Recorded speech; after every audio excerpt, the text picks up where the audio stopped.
Morning বন্ধুরা, welcome back to my channel সঙ্গীতার ভালোবাসার ঘরকন্যা। কেমন আছো তোমরা সবাই? আশা করি সবাই ভালো আছো, আমরাও ভালোই আছি। তো আজকে আমি সকাল সকালই সব কিছু যেমন হয় প্রত্যেক দিনের মতনই সব কিছু সেরে নিয়েছি। তারপরে আমাদের জলখাবার খাওয়াও হয়ে গেছে, মেয়ে টিউশন পড়তে গেছে। এখন তো ছুটি, তাই সকালের দিকটা নর্মালি টিউশন থাকে, তো টিউশন পড়তে চলে গেছে। আজকে হাজব্যান্ডের একটু দেরিতে বেরোনো, তাই ও ঘরে ল্যাপটপে একটু কাজ করছে। তাই আমি চট করে চলে এলাম তোমাদের সঙ্গে অল্প একটু গল্প করে নিতে। সকালে আমার স্নান হয়ে গেছে, বাকি সব কাজও হয়ে গেছে, তবে রান্না এখনও হয়নি। আজকে ভেবেছি এই বেলাটা একটু হালকার মধ্যেই কিছু একটু করব, ডাল তরকারি এরকমই কিছু করব। দেখি কি করা যায়, তোমাদেরকে অবশ্যই দেখাবো। আর আজকে খুব মেঘ মেঘ করছে জানো, ভীষণ মেঘ রয়েছে, দেখে মনে হচ্ছে যে প্রচণ্ড বৃষ্টি হয়তো নামতে পারে। তো মনে হচ্ছে বেশ ভালোই বৃষ্টি হবে। বৃষ্টি হওয়াটা হয়তো একটু দরকারও, কারণ এত গরম পড়েছে। সবারই নিশ্চয়ই সব জায়গাতেই বেশ গরম পড়েছে, তো আমাদের এখানেও যথারীতি খুব গরম পড়েছে। আমি আগেও বলেছি আমি অনেকটা ওপরতলায় থাকি, হাওয়া আছে, কিন্তু তা সত্ত্বেও ওয়েদার এত গরম, তো একটু হয়তো বৃষ্টি হওয়াটা এই মুহূর্তে ভালো। দেখা যাক, যা মেঘ করেছে দেখে মনে হচ্ছে বেশ বৃষ্টি হবে। তো চলো শুরু করি দিনটা। রান্নাটা আগে সারি, তারপরে আবার বাকি সমস্ত কিছু করব। দেখি বিকেলের দিকে যদি ঝড় বৃষ্টি না হয় সেক্ষেত্রে হয়তো কোথাও যেতে পারি, বাট ঝড় বৃষ্টি হলে কোথাও যাওয়ার কোনো সম্ভাবনাই নেই। তো চলো দিনটা শুরু করি। গাছে একটু জল দেব আগে। গাছগুলোতে আমি নর্মালি চান টান সেরে তারপরে একটু জল দিই, তো গাছগুলোতে একটু জল দেব। আজকে একটু মাটিও দেব সমস্ত গাছগুলোতে। আমার অনেক গাছ আছে, তোমাদেরকে একদিন আমার সব গাছ দেখাবো অবশ্যই।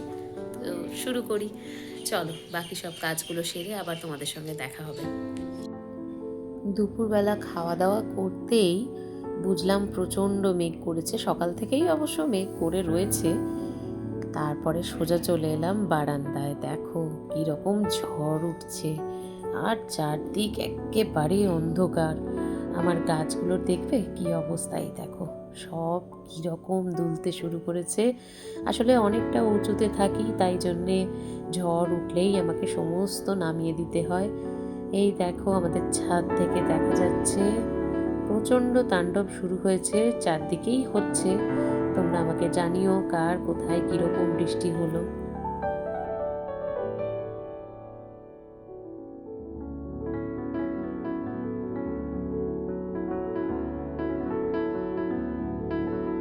আমার ক্যামেরার লেন্সেও কীরকম জল ছিটছে দেখো। প্রচণ্ড মেঘ, মানে এত ঘন মেঘ করে রয়েছে, প্রচুর বৃষ্টি হবে দেখেই বোঝা যাচ্ছে।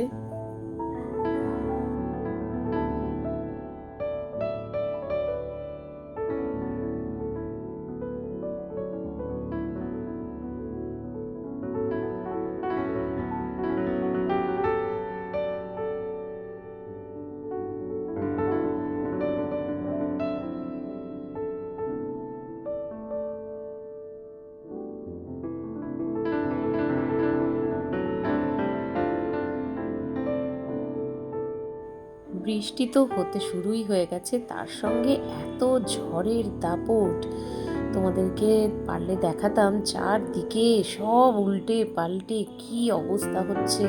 আমারও বারান্দায় সব টব উল্টে যাচ্ছে, ভেঙে যাচ্ছে মাটির টব। দারুণ ঝড় উঠেছে।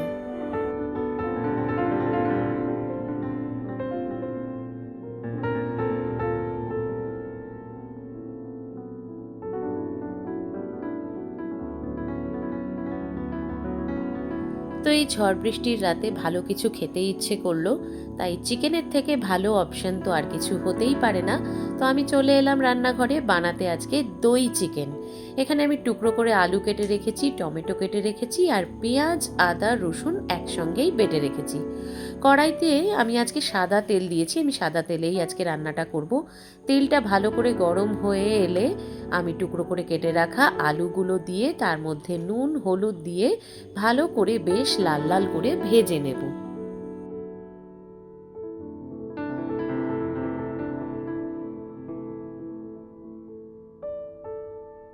আলুটা লাল লাল করে ভাজা হয়ে যাওয়ার পর এটা তুলে রাখবো। তারপরে ওই তেলেই আমি গোটা গরম মশলা আর তেজপাতা ফোড়ন দিলাম। এবার আমি পেঁয়াজ আদা রসুন যে পেস্টটা আলাদা করে বানিয়ে রেখেছিলাম সেটা এর মধ্যে পুরোটা দিয়ে দেব।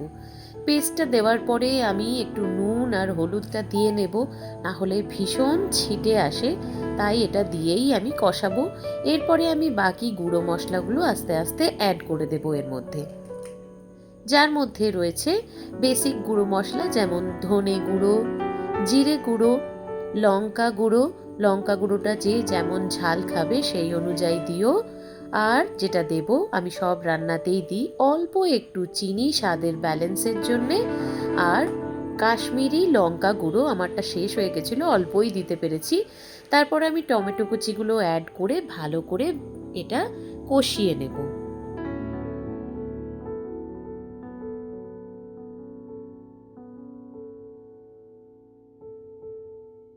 তারপরে আমি এবার চিকেনটা দিয়ে ভালো করে কষিয়ে নেব। এদিকে দেখো আমি দইটাকেও রেডি করে নিচ্ছি। আমি এখানে বেশ খানিকটা, প্রায় বড় চামচের 4 চামচের মতো দই নিয়ে ভালো করে ফেটিয়ে নিলাম। এবার আমি ওই কষানো মাংসর সাথে এই দইটাকে অ্যাড করে দেব।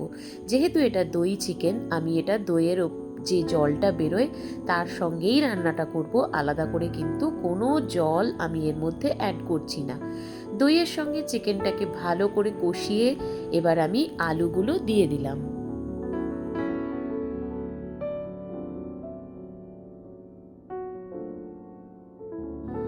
তোমরা চাইলে এখানে আলু নাও দিতে পারো এই রান্নাটার মধ্যে, তবে আমরা যেহেতু রাত্রে রুটি দিয়ে খাবো তাই আমি এখানে আলু অ্যাড করেছি।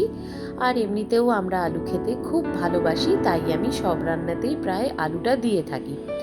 তো দেখো এখানে কিন্তু আমি আলাদা করে কোনো জল ইউজ করছি না। তবে যদি তোমাদের গ্রেভি বেশি লাগে সেক্ষেত্রে কিন্তু তোমরা অল্প গরম জল দিয়ে দিয়ে রান্নাটা করতে পারো।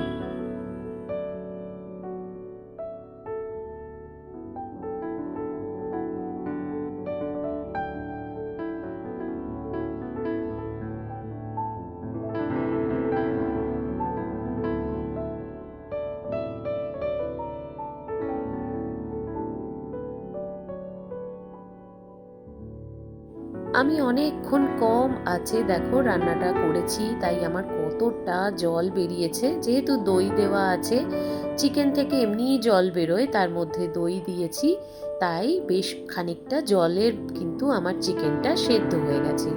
এবার আমি অল্প গরম মশলা গুঁড়ো দিয়ে আরও বেশ কিছুক্ষণ ঢাকা দিয়ে রেখে দেব, কারণ আমি এই কনসিস্টেন্সিই চাইছি, আমার খুব বেশি গ্রেভির দরকার নেই। এবার আমি ঢাকা দিয়ে অল্প আঁচে 1-1.5 মিনিট রেখে তারপরে রান্নাটা বন্ধ করে দেব। তো আমার চিকেন হয়ে গেছে, এবার আমি রুটিটা করে নেব। আমি কিন্তু রুটি মেকারে রুটি করি, তাই ভাবলাম তোমাদের সাথেও শেয়ার করি। তো এই দেখো আমার রুটি মেকারের রুটি। কে কে রুটি মেকারের রুটি করো এবং এত সুন্দর রুটি হয় সেটা কিন্তু আমাকে অবশ্যই জানিও। এই দেখো কি সুন্দর। তো রেসিপিটা সবাই কিন্তু অবশ্যই ট্রাই করো, খেতে কিন্তু দুর্দান্ত হয়েছিল। তো বন্ধুরা, আমি আজকের ভিডিওটা এখানেই শেষ করছি। ভালো লাগলে একটা লাইক করো, কমেন্ট করো, আর অবশ্যই আমার চ্যানেলটাকে একটু সাবস্ক্রাইব করে দিও প্লিজ। তো সবাই ভালো থেকো, সুস্থ থেকো, দেখা হবে নেক্সট ব্লগে। টাটা।